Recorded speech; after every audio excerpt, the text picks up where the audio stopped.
రిటైర్లో ఉండడం మంచిది? నా పేరు పులి చెంచయ్య, గిరిజన విద్యా చైతన్య వేదిక వ్యవస్థాపక అధ్యక్షులుగా పనిచేస్తున్నాను. ఏదైతే ఈరోజు జనజాతీయ గౌరవ దినోత్సవం, బిర్సా ముండా గారి 150వ జయంతి వారోత్సవాలు పురస్కరించుకొని గౌరవ ప్రధానమంత్రి నరేంద్ర మోడీ గారు, అలాగే మన గౌరవ ముఖ్యమంత్రి గారు దీన్ని గత 5 సంవత్సరాల నుంచి ప్రభుత్వ దినోత్సవంగా ప్రభుత్వ లాంఛనాలతో నిర్వహించడం వారికి గిరిజన జాతి తరపున ధన్యవాదాలు తెలియజేస్తున్నాం. అట్లాగే ఈరోజు ఆ వారోత్సవాలను నెల్లూరు నగరంలోని గిరిజన భవన్లో నిర్వహించడం, అందరినీ కలుపుకోబోయి ఏ రకమైనటువంటి ఇది లేకుండా వైషమ్యం లేకుండా ఈ సభ నిర్వహించడం పిఓ గారికి కూడా ధన్యవాదాలు తెలియజేస్తున్నాం. అట్లాగే బిర్సా ముండా గారు మాత్రమే ఎందుకు 150 జయంతి ఉత్సవాలు జరుపుకోవాలి, ఇంకా ఎవరు లేరా, ఎంతమంది గిరిజన వీరులు లేరా అని మనం మనసులో అనుకుంటే బిర్సా ముండా గారి జీవిత చరిత్ర, ఆయన మనస్తత్వం విభిన్నమైనది.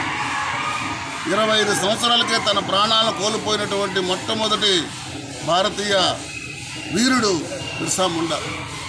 25 సంవత్సరాలకే చనిపోయాడంటే అతను ఉద్యమం మొదలుపెట్టి ఎన్ని సంవత్సరాల క్రితం అంటే దాదాపు ఆయన 14 ఏళ్ళు 15 ఏళ్ళకే క్రైస్తవ మిషనరీల మీద, ఆంగ్లేయుల మీద తిరగబడ్డాడు.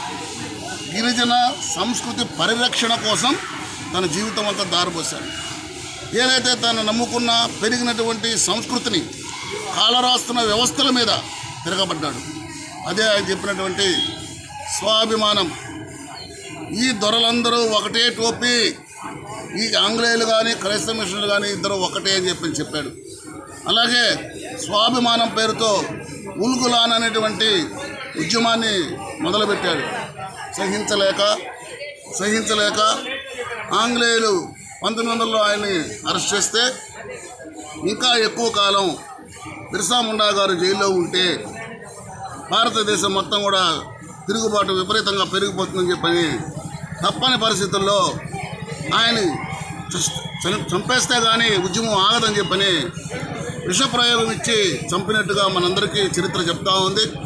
మరి అంత ప్రజలలో చైతన్యాన్ని రేకెత్తించినటువంటి ఆ వయసులో వీరుడు బిర్సా ముండా గారి చరిత్ర కాకపోతే ఇక ఎవరి చరిత్ర ఈరోజు సమాజం, ఆదివాసీ సమాజం నేర్చుకోవాలి. అందుకనే బిర్సా ముండా గారి జయంతి వారోత్సవాలలో గిరిజన విద్యా చైతన్య వేదిక కూడా పాల్పంచుకుంటూ ప్రభుత్వం ఇచ్చే ప్రతి కార్యక్రమంలో కూడా పాల్గొంటామని చెప్పి తెలియజేస్తూ మరొకసారి బిర్సా ముండా గారి త్యాగాలకు జోహార్లు అర్పిస్తూ జై భీమ్.